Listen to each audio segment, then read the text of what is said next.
You gotta take their bionics away, man. You got some badass kids. So while they're fighting, Adam, Bree, and Chase fail the mission because the main I'll leave that shit out later. Transformer blows up, causing the whole nation to be in darkness. The funny part is that the whole world saw them fighting and failing the mission in 4K. This is 4K! How did they get you in 4K? They head back to the lab after taking the L, and Leo's wondering what in God's green earth were y'all. You think Chase is supposed to be the smartest fucking being in the world in this universe, but he just still makes dumbass decisions like this. It just baffles me. Thinking. Since the whole country's out of power, they grounded flights and caused car accidents. Imagine being in a hospital on life support, but the power across the nation goes out because 3 reckless teenagers with bionics can't do their damn jobs. And of course, Bree starts the blame game and they start arguing again. Mr. Davenport tells all of them to shut the hell up because they're all to blame. Bro, not gonna lie, I'm not saying it's Mr. Davenport's fault, but all I'm saying is it would have been better if they were using earpieces and he was giving comps to tell them to lock in. Cause I don't know what these 3 dumbasses were thinking. So the president calls and wants to talk with them in 20 minutes, and Mr. Davenport knows they messed up big time. I know the president was itching to call the feds and lock their ass up again like last time. So Leo goes to the front and opens the door, and there's an angry mob outside telling them that they want the family out of Mission Creek. Bro, this I'd be mad too. What do you Bro, this time in the show when this shit happened, bro, this shit was lit as fuck. This shit was so hype. I remember being a kid watching this, and I was so hyped for it, bro. And who remembers the Where's Marcus thing? Nigga, I used to go on the Disney website and just see the clips like back to back to back. It was so cool because they kept making more of it at the time. Marcus being outed to everybody. Like, it was so cool, bro. I remember that. You mean I can't play my Marvel rivals because 3 clout-chasing bionic teens would rather want fame than actually being heroes? So they're in a call with the president again, and he's like, what did I just tell you? When your phone plan's as good as Visible, you've got to tell your people. Hey, I just switched to Visible, unlimited data, $25 a month. What? You should join. Bro looking like a disappointed dad. Nigga, did I just catch you wanting to be shit? What do you mean you would rather focus on dancing than focus on boxing to be the next Creed? I'm sorry, Dad. Let me get some milk. Looks like raw milk. Oh, fuck. This dude Adam talking about some, are you mad at us for the power outage, or...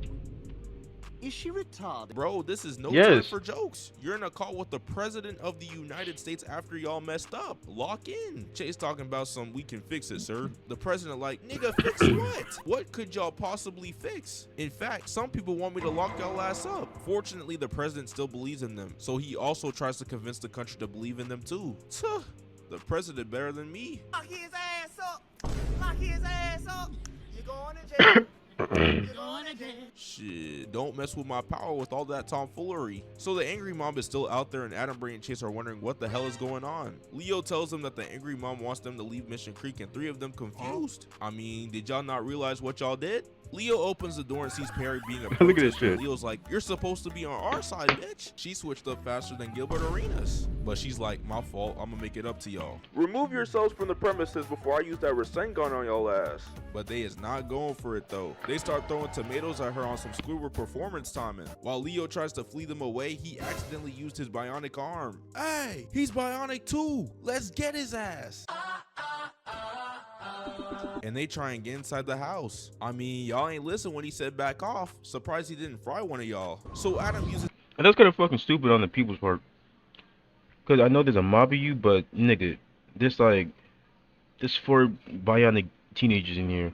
Why the fuck would you charge their house? Niggas with powers. Are you serious? That's dumb. His bionics to blow them away. It's like fucking charging at Superman or Cyclops. It's like, nigga, no.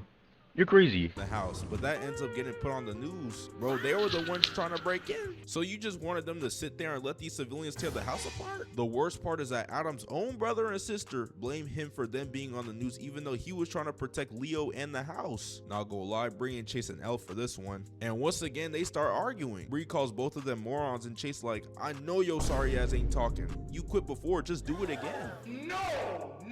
Bree talking about some, Really, nigga? didn't you dip on us and went on the avalanche mission by yourself and begged us to come rescue your ass? Davenport has had enough of these motherfuckers arguing. So then they realize the best possible solution for themselves, and they tell the president that they're dismantling the team. The president like, Oh no, This can't be. And just like that, it's the end of the Bionic Trio. We time skip 3 weeks later and the president calls Mr. Davenport for an important message. The president tells them that a high security base was breached and equipment has been stolen. And there's only 3 people that are right for the job, Adam, Bree, and Chase. But Mr. Davenport reminds him that they dissolved the team. Did you forget that, bro? Hey, bro, I ain't trying to hear all that. Tell those 3 to lock in, bro. I need them back on the job. Leo talking about if they don't want to get back on the job, I can help, sir. Boy, if you don't get... And the president gets to laughing. Hey, little kid, stick to playing Fortnite, bruh. You are not part of the team. It's all good, Leo. Your time will come, bruh. Trust. So Mr. Davenport asks the guys to reassemble because the president needs them, but they like, No.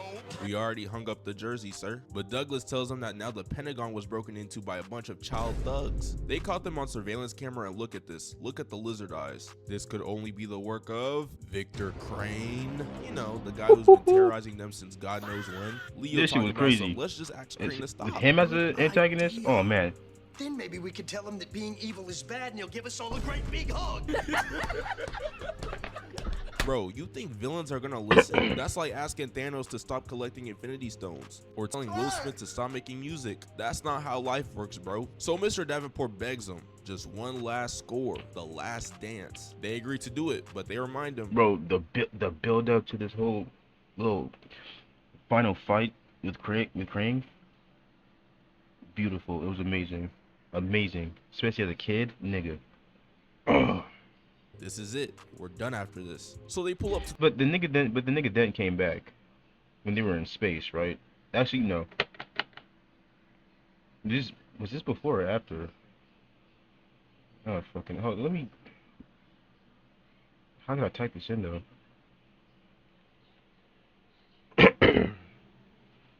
let me move my plate of grapefruit. There's fucking seeds everywhere. What episode did Crane? How the fuck you spell his name?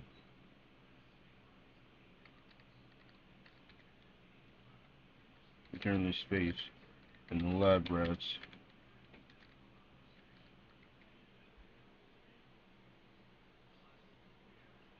Season 4, Space Colony. I'm guessing this has to been like season 3.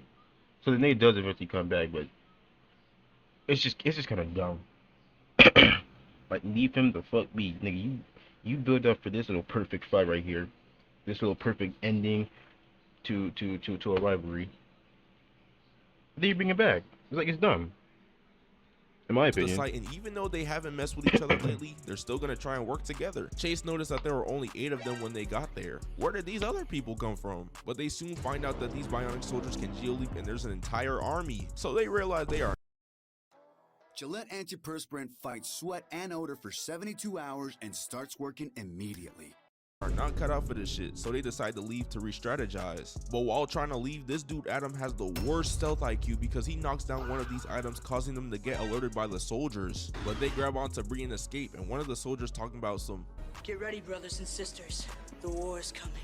Ooh, wow, so scary. So they head back to the Nigga, lab. as a kid, this shit was hype. I was so hyped up when he said that, man. Listen, Mr. Davenport, that Crane doesn't just have a few goons, he has an entire bionic army. While all that's going on, the screen activates and we see Crane having the president hostage. Bro, there's a few flaws I have on this scene. Number one, where the hell is the Secret Service? And number two, I know you can Crane took them down, most likely. But isn't there cameras in the White House? Nice job, Mr. President. You caught Crane. Our work here's done. So Crane explains his evil plan that once his technology gets even more advanced, not only can he continue controlling his army with the Triton app, he can use the Triton app on anyone. He then starts controlling the president with the Triton app. Bro, if Lab Rats had MCU budget, it would surpass anything Marvel put out in Phase 5. I'm saying, bro, once the Triton app connects to the government if this wasn't a kid's show, niggas are dying. Magnetic wave all over the planet. Basically the equivalent of Hydra and Zola's. Nigga, this shit would be a lot harder if this wasn't a kid's movie and if niggas died. If they made niggas die. Perfect, my book. Algorithm and Captain America the Winter Soldier. Mr. Davenport reminds him you need a classified code to access the satellites. Crane like, huh, you're right. Can you put in the code for me real quick, Mr. President? Okay, we are cooked. So yeah, it's that time. The gang is ready to assemble, and remember when I said Leo not part of the team? Well, Leo, your Nope, this is where he got his has shine. come, This is where he got his because shine. Mr. Davenport tells him they need all the help they And I can was get. loving it. And bro, Leo starts tweaking, overly excited. But you know my boy can't pull up to the site without a clean fit. So Leo shows off his new suit, and look at this dude. Peak aura. After the times my boy Leo has been getting disrespected, this was peak character development. What they gonna say now? But it's no time for fooling around. Time to fight back. They pull up to the site, and the amount of aura is too much, looking like the Avengers. But where the hell are they? Adam and Bree thinks the area is clear, but they are absolutely wrong, because the soldiers spawn in. Mr. Davenport tells Leo to go to Adam and Bree while him and Douglas protect the satellite dish. Look at the Davenport. I didn't say it before, I don't know if they said, but this little Walker was amazing as a kid. Like, this whole episode was the shit. This whole episode was perfect, bro. I miss shit like this. Fuck, bro. The nostalgia is, like, really hitting me. I love nostalgia. Who doesn't love nostalgia? But I hate this shit, because I hate feeling that way. I want that shit's gone forever. Fuck, until you see it again, somehow. Brothers with the Call of Duty loadout. This shit too tough. You know what I mean, One though. of the ops, Sebastian, spawns This behind nigga. Chase. I heard he was the Jimmy Neutron of the I hate this nigga. Even when he turned good, I still hated him. I don't know why. Actually, no, I do know why. The nigga just has an untrustworthy ass face. Fuck him. He was cool, but then he turned back evil. It's like, dude, fuck you. I know I hate you for a reason. group, little bro. I'm a lot more than that. Then Chase pulls out the lightsaber out of his inventory, while Sebastian pulls out the laser pitchfork, and they're ready to squabble. This little shit right here. I don't know. A laser pitchfork. It could have been something else. It could have been like a spear. A regular spear. Or like a fucking... A hammer or some shit. He chose a pitchfork. The fuck? Whatever, bro. Adam and Bree fighting off Crane's bionic soldiers, but Leo I fucked up right there, but it is what it is. One of them. But while he ready to put some damage, S1 pops up behind him, and that's fucking hot. He got the time. Leo knows he might be finished. S1 tried to flatten bro with some big ass concrete last I remember time. that shit. Then back to the Davenport brothers, and they're blasting their guns, taking them out one by one like Call of Duty zombies. But while they think they have a clear shot of the satellite, Crane spawns behind them. Dang, they were so close. But you gotta admit, Crane's timing do be immaculate. We head to Adam and Bree kicks this one soldier down and flips the other one to the ground. Two more goons ready to squabble, but Bree runs at them, hits a Simone Biles flip behind them, and uses... Bro, it's legit 8 degrees outside, bro. Legit 8 degrees. This shit is ass, bro. Hate this weather. her powers to make them go down. When's the last time it's been this cold? Bro, Bree is on an insane run. We head back to Chase versus Sebastian, and Chase weaves the first swing, blocks the laser pitchfork from behind, and uses the lightsaber to trip him to the ground. Chase ready for the final blow, but Sebastian blocks it, then trips Chase. But Chase not laying that slide, cause he gets back on his feet, but gets the lightsaber knocked away. Hey, how the fuck can you do that? Spawns the lightsaber again and kicks him to the ground. That was so hard. The Bionic siblings are on a Michael Jordan run, bro. We then cut to the Davenport brothers once more, and they spamming their guns at Crane, but he's not phased at all though, and blasts Douglas. But Mr. Davenport catches the gun, and while Crane tries to electrocute him, no, nigga, Davenport already had my respect, but when he did this shit, I thought it was like, I thought it was awesome as a kid, bro. I mean, it's basic, but That's why he's the GOAT! The GOAT! absolute cinema after absolute cinema, man. Then we cut to Leo versus S1, and she low-key beating the brakes out. Bun Mama makes the best PB&J ever. Bon Maman Concord grape made simply with love. Bro, but you gotta remember, Leo kind of a rookie, so he gonna be a little rusty. Yeah. But that doesn't matter because Leo Dooley does not. See, I feel like what Davenport or at least Douglas should have done, or I feel what everyone should have done was at least train him. He has a bionic arm, nigga. It may come in handy. I mean, he has it for no fucking reason. I mean, he has it for a reason. So it's like, I feel like, nigga, train him just in case. Nigga, Davenport, if you're as smart of a man as Davenport and Douglas, nigga, you have to utilize Leo for something in case something happens, like stuff like this. Nigga, they should have trained him. Taught him how to fight, not too crazy, at least some basic shit, so he can hold his own. That's what I think. I give up easily, because while S1 ready to Everyone turn should have Leo done. into French fries, she doesn't know Leo has the ability to absorb power too. S1, more like S done, and she gets flung across. We pan to Mr. Davenport and he tries to see where Crane at. Crane spawns behind him, but Mr. Davenport got that spidey sense. So he turns around to blast his gun at him and Crane is getting his ass fried. As a last resort, Crane uses his bionics to blast Mr. Davenport away and Leo Scared the fuck out of me as a kid, bro. Oh. Looking like Simba. Even though the gang got some licks in, they are not taking all of Crane's army down. But Douglas thinks of a perfect See what they should have. Oh, this wasn't a kid show, bro. Nigga, if this is like a regular like fucking HBO or some other shit show, nigga, they should have had it where Davenport dies.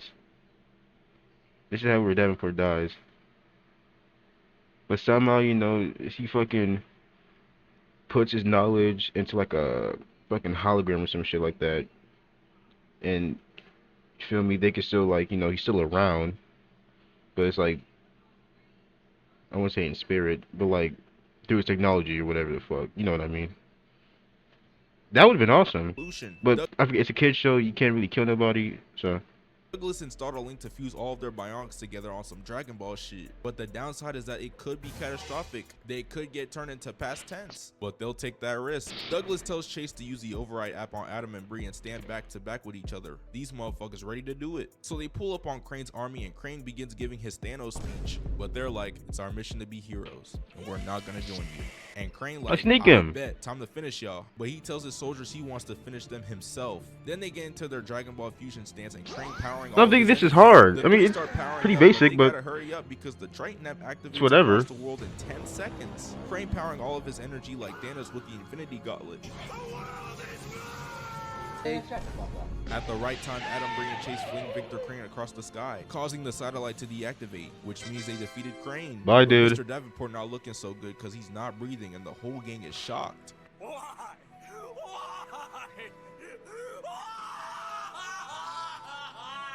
We head back to the lab, and while Mr. Davenport is in the hospital, the president gives them props for saving the world, and the gang announces that the bionic team is back, and with a new member. So yeah, that wraps up the video. Y'all leave a like and subscribe to the channel for more Was this videos like a like season this. finale? I love y'all. Y'all go follow my IG, and I'll see y'all later.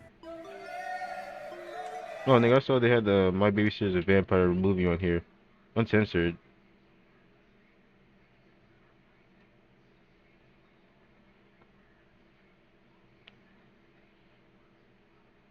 Let's watch this. If we watch a little bit of this, You see a line and wonder, should this. I join it? Even crazier is that folks stick with I think insurance that's that it for keeps them now. waiting around to find Probably its way, this. while Geico's claims support Depending on how I available feel. day or night. What You have big dreams. You can see yourself succeeding. You imagine the life you want so clearly that it feels almost real. But when it comes to actually doing the work, you freeze. You wait. You tell yourself tomorrow will be different. And tomorrow comes and you do the same thing all over again. You are not alone in this. There's a whole category of people who are exactly like you. Ambitious, but lazy. Full of ideas, but stuck in place. And the worst part is, you know you are capable of more. You just cannot seem to make yourself move. This is not about being a bad person. This is not about lacking intelligence or talent. This is about psychology. This is about patterns in your brain that have been built over time. And the good news is that if something was built, it can be changed. But first you need to understand what is actually happening inside your mind. You need to see why you are the way you are. And then you need to decide if you are ready to do something about it. Let me paint a picture of what your life probably looks like right now. You wake up with good intentions. Today is the day you finally start. Today you will work on that project. Today you will take the first step toward your goal. But then you check your phone. You scroll for a few minutes. Those few minutes turn into an hour. Before you know it, half the day is gone. You tell yourself you will start after lunch. Lunch comes and goes. You feel tired. You feel unmotivated. You tell yourself you will start tomorrow when you have more energy. And the cycle repeats. At night, you lie in bed feeling guilty. You're disappointed in yourself. You know you wasted another day. You promise yourself that tomorrow will be different.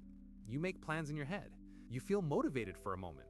But when tomorrow actually comes, the motivation is gone, and you are back to scrolling, back to avoiding, back to doing anything except the thing you know you should be doing. This pattern has been going on for months, maybe even years, and you are starting to wonder if you will ever change. Here is what is happening in your brain. You are living in a constant state of conflict. One part of you wants to achieve great things. That part dreams big. That part sets goals. That part imagines success. But another part of you wants to avoid discomfort. That part wants safety. That part wants ease. That part wants to protect you from failure and rejection and hard work. And right now, the part that wants comfort is winning. Not because you are weak, but because your brain is designed to avoid pain and seek pleasure. That is basic human psychology. When you think about working on your goals, your brain sees it as a threat. It sees effort. It sees uncertainty. It sees the possibility of failure. And your brain does not like any of those things.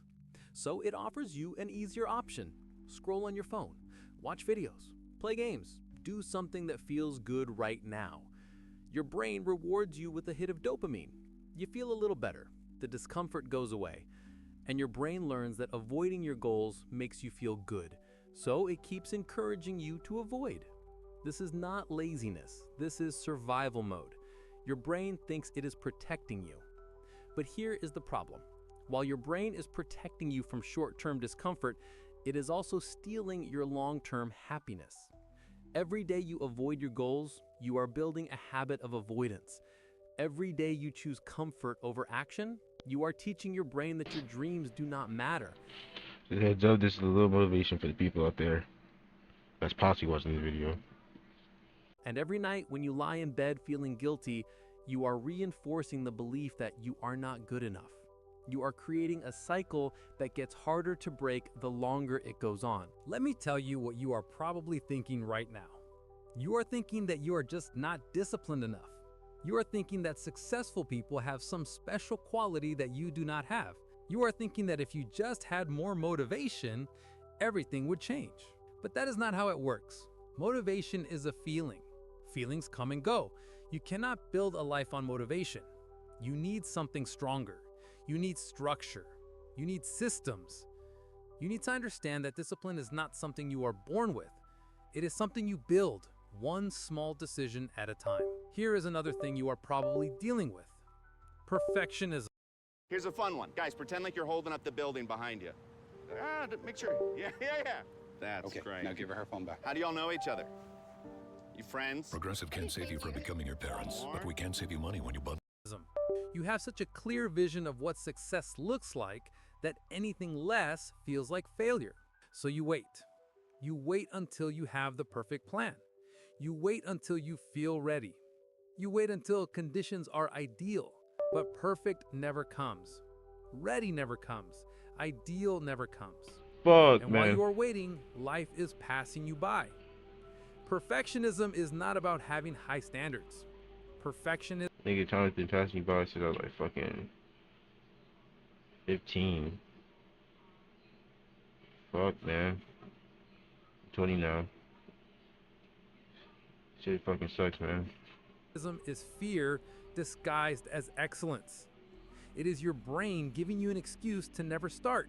Because if you never start, you can never fail. Let me be honest with you about something.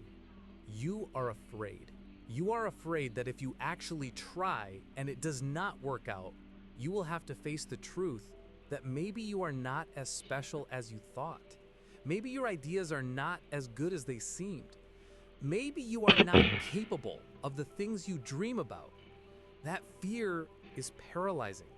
It is easier to stay in the fantasy. It is easier to keep dreaming and planning and imagining without ever testing those dreams in the real world. Because as long as you do not try, you can still believe that you could succeed if you wanted to. But deep down, you know that belief is hollow. Here is what you need to understand. Failure is not the opposite of success. Inaction is the opposite of success. When you fail, you learn something. When you do nothing, you learn nothing. Every successful person you admire has failed more times than you have even tried. The difference is they kept moving. They took imperfect action. They started before they felt ready. They built momentum through consistency, not through motivation. And that is what you need to do. You need to stop waiting for the perfect moment and start creating momentum with the moment you have right now. So how do you actually break this cycle? How do you go from being someone who dreams to someone who does? It starts with accepting a hard truth. You are not going to feel like doing it. You are probably never going to. Disciplines. I'm watching this next. This one, I'm gonna have to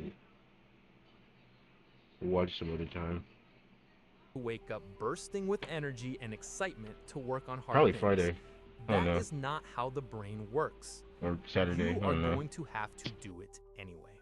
You are going to have to take action even when you do not feel like it, especially when you do not feel like it. Because every time you take action despite the resistance, you are rewiring your brain. You are teaching it that discomfort is not dangerous. You are building the muscle of discipline. Start small. Seriously, do not try to change your entire life overnight. That is your perfectionism talking again. Pick one thing, one small thing that moves you toward your goal. Maybe it is working for 15 minutes.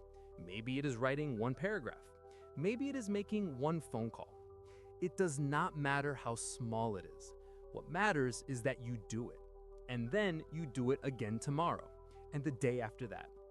You are not trying to be perfect. You are trying to be consistent, because consistency is what builds habits, and habits are what build lives. Here is the secret that nobody tells you. Discipline feels terrible at first. Your brain will fight you. It will give you every excuse in the book. It will tell you that you are tired, that you deserve a break, that you can start tomorrow, and you are going to have to ignore all of that. You are going to have to sit down and do the work even when every part of you wants to run away. Oreo Thins. When that. But here's what happens after you do that a few times. It gets easier. Not easy, but easier. Your brain starts to realize that the discomfort is not going to kill you. It starts to adapt, and eventually the resistance gets quieter. You also need to change your environment. Your environment is controlling you more than you realize. If your phone is next to you, you are going to check it. If your workspace is messy, you are going to feel scattered. If you are surrounded by distractions, you are going to get distracted. This is not a willpower problem, this is a design problem. Successful people do not have more willpower than you. They have better systems. They remove temptations. They create spaces that make it easy to focus. They set up their lives so that the default action is the productive action. Turn off notifications. Put your phone in another room. Clean your desk. Set a specific time every day for focused work and protect that time like it is sacred. Tell people not to disturb you. Close unnecessary tabs. Remove everything that is not essential. Make it harder to be distracted than it is to focus. Your future self will thank you for this, because every time you remove a distraction, you are removing a decision. And every decision you do not have to make is energy you can put toward your actual goals. Let me talk about something you might not want to hear. You need to stop consuming so much content. You are probably watching videos about success, you are reading articles about productivity, you are listening to podcasts about motivation, and all of that feels like progress. But it is not. It is another form of avoidance. It is your brain tricking you into thinking that learning is the same as doing. You do not need more information. You already know what you need to do. You need to stop learning and start executing. Close this video after it ends and go do one thing that moves you forward. Just one thing. Here is another hard truth. You need to accept that you are going to produce bad work at first. Your first attempt at anything is going to be terrible. That is normal. That is part of the process. Every expert was once a beginner. Every masterpiece started as a rough draft. You are not going to create something amazing on your first try, and that is okay. You are not trying to be great right now. You are trying to start. You are trying to build the habit of showing up. Quality comes later. Consistency comes first. Let me tell you what is going to happen when you start taking action. You are going to feel resistance. You're going to want to quit. You're going to have days where you fall back into old patterns, and that is okay. Progress is not a straight line. You're going to mess up. You're going to skip days. You are going to fail. People who succeed do not let one bad day turn into a bad week. They do not let one mistake become an excuse to give up. They acknowledge the setback and they get back on track. That is the secret. Just keep coming back. You also need to stop beating yourself up. Guilt does not motivate you. Shame does not make you better. Every time you lie in bed, hating yourself for wasting another day, you are making the problem worse. Instead, practice self-compassion. Talk to yourself the way you would talk to a friend. You messed up today? Okay, tomorrow is a new day. You did not do everything you planned. That is fine. Do one thing right now. Forgiveness is not about letting yourself off the hook. Forgiveness is about giving yourself permission to try again without carrying the weight of past failures. Here's what you need to remember. You are not lazy. Lazy is not who you are. Lazy is what you have been doing, and there is a difference. Who you are is someone with dreams, with potential, with the ability to change. What you have been doing is avoiding discomfort because your brain has not learned yet that discomfort leads to growth. Now you understand the psychology behind your patterns, and understanding is the first step toward change. Ambition without action is just fantasy, and wishing will not build the life you want.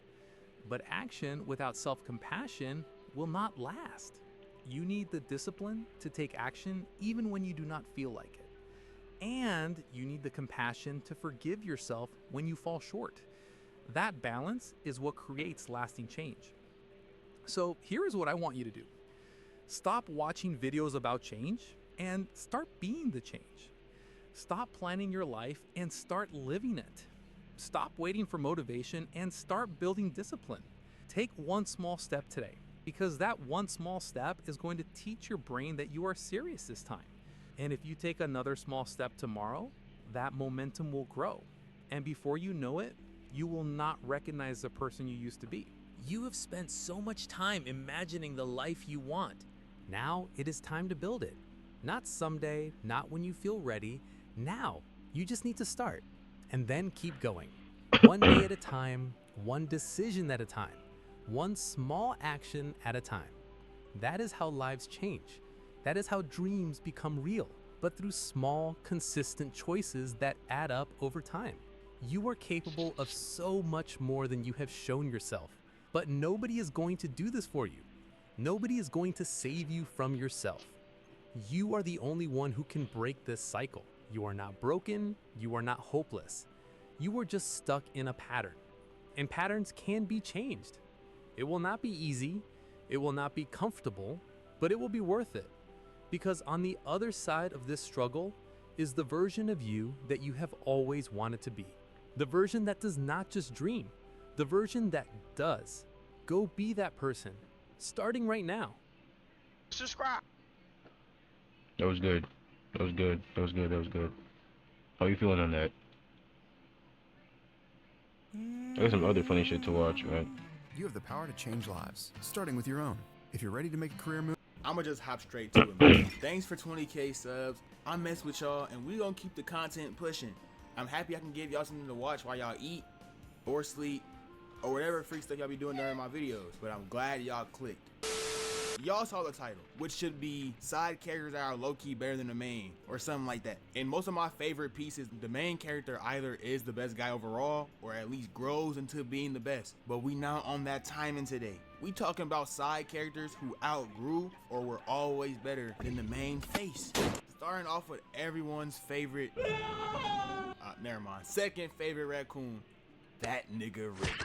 Rigby is a tough case because starting off, this dude was regular show's undisputed biggest dickhead. I promise y'all, every catastrophe at the start of this show stemmed from Rigby either being a complete idiot or him becoming desperate to prove himself after he gets his ego checked, which would always happen because this raccoon was a loser. He couldn't win in anything for nothing. The rare chances he did win, he still caused issues though. But one key moment early on I can't completely blame him for is the whole date with Margaret fiasco. Oh, sorry, I shouldn't. No, it's fine. It's just... What? Your breath is really bad. Oh my gosh.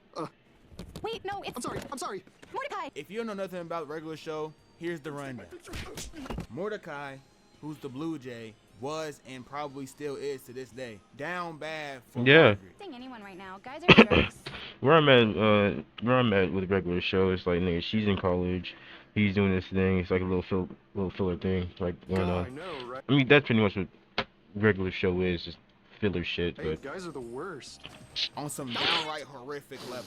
So he was scared about asking her on a date, but Rigby saw this and was like, bro, it ain't that hard. And Mordecai all like, dude, yes it is. And Rigby like, nah, it ain't. You know what, man?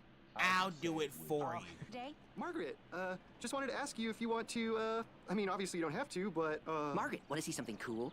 Bam! 2 tickets to the zombie dinner party premiere. Want to go with me tonight? You actually got tickets? Yeah, I'll totally go with you tonight. So he backs the date with Margaret to prove a point, and this makes Mordecai crash out. I do think what Rigby did definitely was some peak hoe nigga activity, but he was right. End of the day, he had a point to prove, and he proved it. Then in classic regular show fashion, they end up in this crazy time dimension or whatever, and Mordecai pushes him off a microwave, immediately sending Rigby into a vortex, which ended bro life. I'll kill you! that shit was crazy as fuck over a bitch that you didn't, that you were too scared to talk to. Just how crazy Mordecai would move for this girl Margaret, bro. Dude off his But we were scared to talk to her. Like, dude, it's not like Rigby wanted real parts into Margaret. get your shit or anything together. like that, bro. He just wanted to prove a point. Can't say the same for when Skips off them during the arm wrestling match, though. That was already. That shit was Don't funny. cheat in arm wrestling, kids. You might get packed up. However, over the course of the show, Rigby started becoming a better character. Out of everyone there, he had the most growth, going from an annoying dickhead to a guy with depth and layers, ultimately facing his issues and becoming a better person. One of the most messed up things that he did in the show was forging Mordecai's college acceptance letter. Since he got rejected, he changed Mordecai's to say he also got rejected because he I'm didn't not want him that. to leave him I'm not behind. that far. What the fuck? From the admittance office of College University. Dear Rigby, we regret to inform you that you have not been accepted into this fall's freshman class at College University.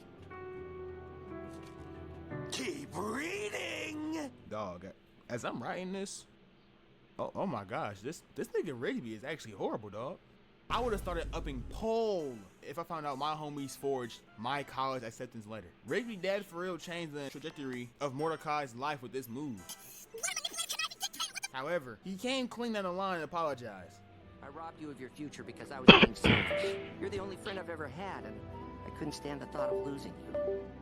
I held you back and ruined your life, and I'm sorry. Does that make that right?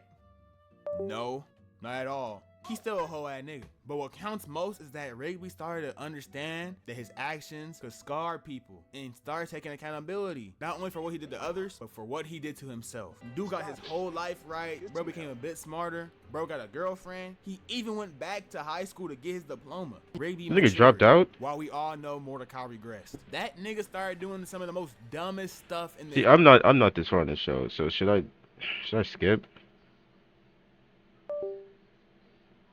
Fuck. history of mankind as the show went on. Biggest thing Fuck. is how- I gotta skip. I haven't been that far. I know it's probably, I know it's probably not shit. And I'm probably not missing much, but it's like, dude, still, I don't want to be spoiled for the show. I don't want to know what the fuck happens at all. I got bro here because he black. I gotta represent for the town, man. Gotta make sure my brothers. My nigga. This is not really a case of Mr. Incredible or Elastigirl being L people. I just had to add Frozone because he just Frozone is him. He's too tough. He fits the mold better from my last video, but he gonna get his recognition here. Bro be coming in clutch so much. But not only that, but what he has over Nigga, Mr. when they call him, Incredible, he comes. and that, my friend, Pause. it's aura. Like, look at him move, bro. I ain't even gotta explain, bro. Like, watch this scene right here real quick. Getting a drink. Give my man a cup of agua. He say he thirsty. Police talking about some freeze. Nah, dog. You freeze with your lame, man. His best moment is definitely when he soloed 6 brainwashed superheroes in order to save the kids in Incredibles 2, though. That isn't gonna hold them long. We gotta get to my car.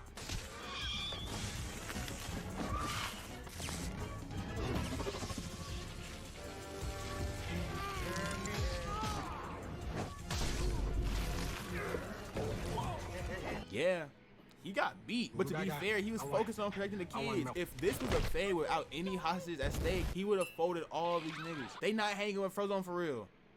Oh, and shout out Berleezy. I'm putting him on the thumbnail. Yo, shout out Breezy, favorite YouTuber, man. Hey. Return is realizing that Jesse's a better Let me man than Walter quit. White. This the Oh fuck, Jesse is one of my favorite show characters ever.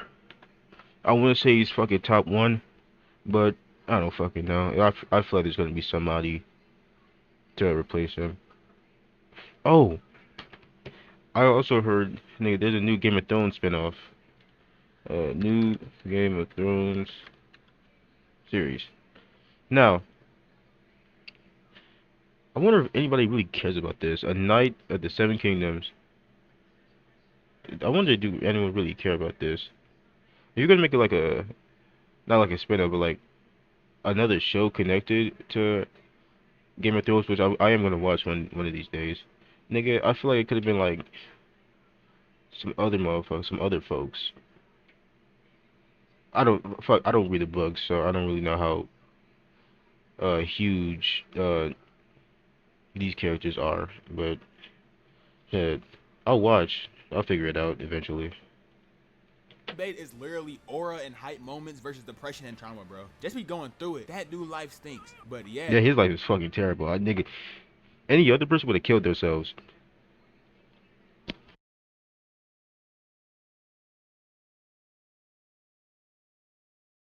Like, honestly. Cold as fucking here. Nigga, any other person would have killed themselves. I'm surprised they didn't have a scene where Jesse almost committed suicide. Cause the shit this man's been through, nigga, insane. Especially in season 5.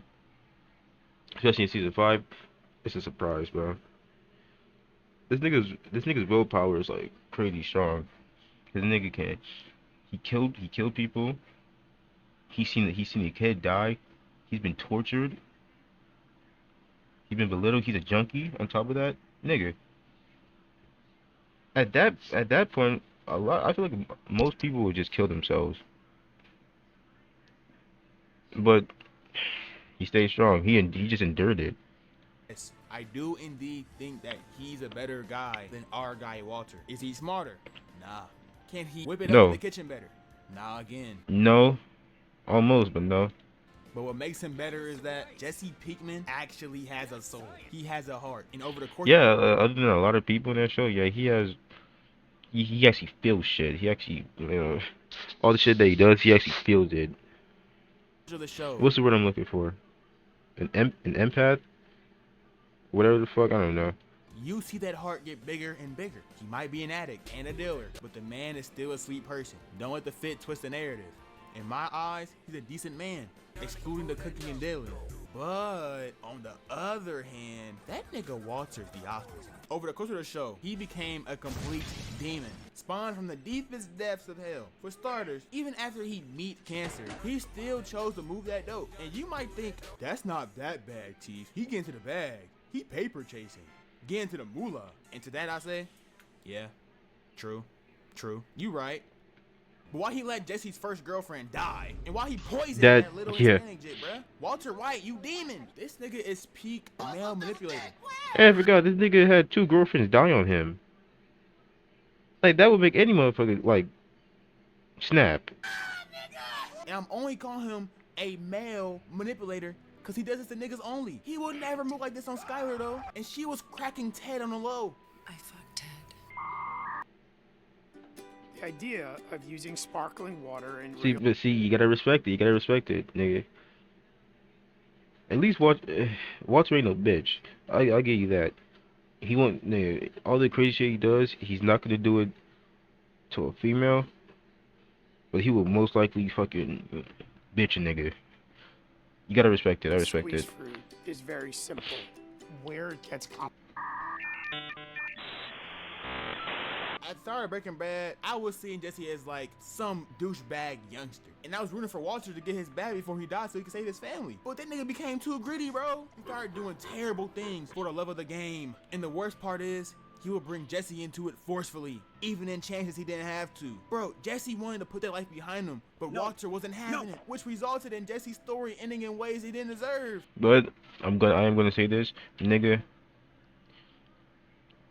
Let's not discredit the times that Jesse had the opportunity to not go back, especially after he got beat by Hank, he could have just said, yeah, you know what, fuck it, this is getting. I mean, shit's been crazy ever since Tuco, but it's like, yeah, I could be done. I can be done. My girlfriend is dead. I just got beat the fuck up by your brother-in-law.